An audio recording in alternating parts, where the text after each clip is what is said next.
What's up guys, welcome to this review of El Camino, a Breaking Bad movie. The story set after the events of Breaking Bad, what happened to Jesse Pinkman. It starts right where Breaking Bad left off. There are flashbacks in here of events during Breaking Bad. And what did I think of this film overall? I thought it was good, just good. I thought it should have been a little bit better. And I have to question why it took so long for them to make this film, because it does rely so much on being a continuation of Breaking Bad. I do think you would benefit more from rewatching Breaking Bad before watching this movie. So if you haven't seen Breaking Bad for a while, like I haven't, maybe go back and watch it, then watch this. I would also say watch Better Call Saul as well. You don't need it for this, but it's just a good show, and it is in the same universe. So, the story, it's pretty simple. Jesse Pinkman's on the run after the events of Breaking Bad. He's trying to gather some money and supplies so he can get the hell out of there, because the cops are chasing him down. You do find out certain things about the ending of Breaking Bad without going into too much spoilers. There are characters that show up from Breaking Bad. There's a lot of references to Breaking Bad, a lot of little Easter eggs in there. So if you've seen Breaking Bad, you'll spot some of those things. If you haven't, I would not recommend you see this if you have not seen Breaking Bad, basically. But to dive a bit more into the story, I did see there were flashbacks. This, I think, is the biggest weakness of the film. The flashbacks feel like they're there and they drag things out a bit, particularly in the first half of the movie. There's a lot of flashbacks showing you Jesse while he was captured by the group towards the end of Breaking Bad, and it's really slow. It doesn't entirely feel like they're necessary. Yes, there's a lot of great character dynamics in there, a lot of good things that they're exploring. It just doesn't feel like that was needed. This is a 2-hour film. I feel like it could have been an hour and a half, maybe even less. It could have been more of a TV special rather than a movie.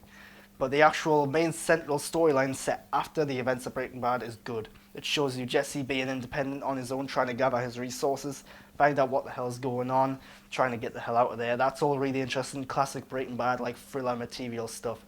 While all the flashback stuff is much more the character dynamic stuff, the more dramatic stuff, and it slows things down. Again, it's mainly in the first half of the film where this happens. And of course there are some cameos here and there for certain characters. But ultimately it means the film, I think, is really unevenly paced at times. It starts off really good for the first half hour, is really good and thrilling and exciting. Then the next half an hour is really slow and cumbersome, and then it builds up again towards the end, and then it slows down at the end as well. But ultimately, as a send-off to Jesse Pinkman, as a send-off to Breaking Bad, it's a good one. In terms of the characters, Aaron Paul is back as Jesse Pinkman. He's older now, and I like how they've went in and they've made, when they're doing the flashbacks, for example, they've added a wig and a beard and so on, and they've given him baggy clothes. It really does help make him look younger than what he is, and it helps him evoke the younger Jesse Pinkman that we see from the TV show. So that's really good job on the makeup and costuming department there. But Aaron Paul's performance is brilliant. He's the Jesse Pinkman we all know and love. Really well done performance, and a much more serious performance here because he is on his own now. He does have to think for himself. He has to work things out for himself, and I like how it shows all that taking place, because so much in Breaking Bad was him kind of being like a sidekick, kind of being a bit of a screw up as well at times. Now he's taken everything he's learnt and everything he's found out over the years, and he's adapting it to himself to survive. But not much more to say about the characters in the film, because so many of the characters are from Breaking Bad. I don't want to spoil any of the cameos and who they are and so on. Some of which you probably know about already.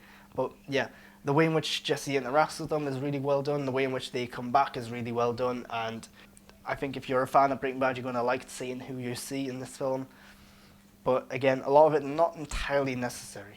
In terms of production, the film is gorgeous, great cinematography, but that can be said for Breaking Bad and Better Call Saul. It's the same people responsible for those shows. So it's a gorgeous show, great visuals, Albuquerque, New Mexico, good location, lots of desert landscapes, lots of big open vistas.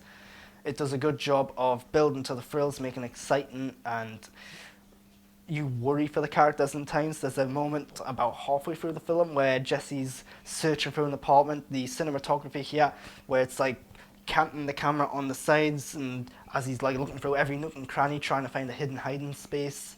It's really well done. The actual camera work, the cinematography is gorgeous, and the way in which it then builds up the pace when there is a threat coming, how it makes you want, it adds to the tension of it, because you never really know what's going to happen next. It's all really well thought out, it seems. But again, it's just these flashback moments where it's like, right, everything else is thrilling and exciting and enjoyable. The flashbacks are really slow, and if I feel like maybe some of them just could have just been trimmed down or cut out entirely. I'm going to go into a few little spoilers with El Camino, a Breaking Bad movie now. If you haven't seen it, go watch it, come back, watch the rest of this. If you're leaving, follow me on Twitter and Instagram at @the_Grant Burton. But most importantly, subscribe to my channel. I really appreciate that. The more subscribers I get, the more content I can make. And we all love that content, but you've been warned, full spoilers. I haven't got too much to say, but I do like the ending of Jesse Pinkman. I do like how he essentially goes through hell and back to get to Alaska to escape. You can totally assume he's going to have a happy ever after kind of situation here. It certainly looks like he's going to settle down and avoid a life of crime. So I like that. I like how it does give the character closure, because Breaking Bad didn't really give his character all that much closure. All we know is that he got away. He literally just drove off into the distance, never to be seen or heard from again. The cameos in the film, we get Jesse Plemons returning. Interesting how they're not touching on the fact that he's put on a bit of weight. I don't want to be too judgmental there, but Jesse Plemons in Breaking Bad was really quite skinny. Here he's a little on the chunky side. And yeah, just something to note.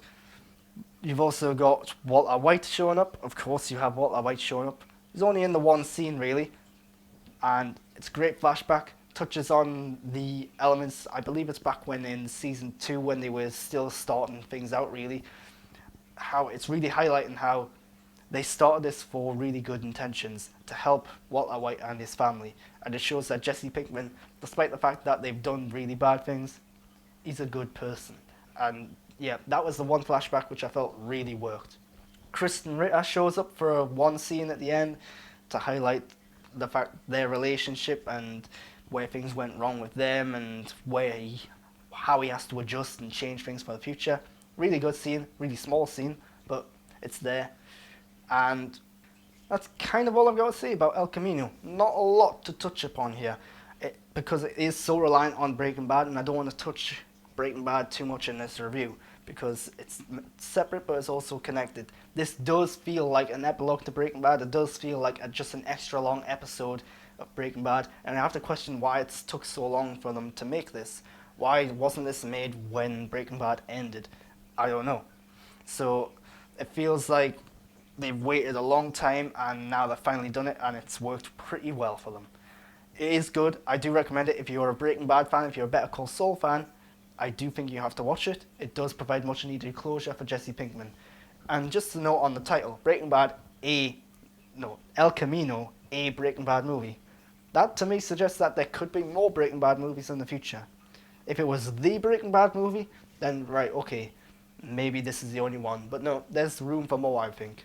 And I'd love to see some of the side characters get their own film maybe, or their own like TV special or whatever.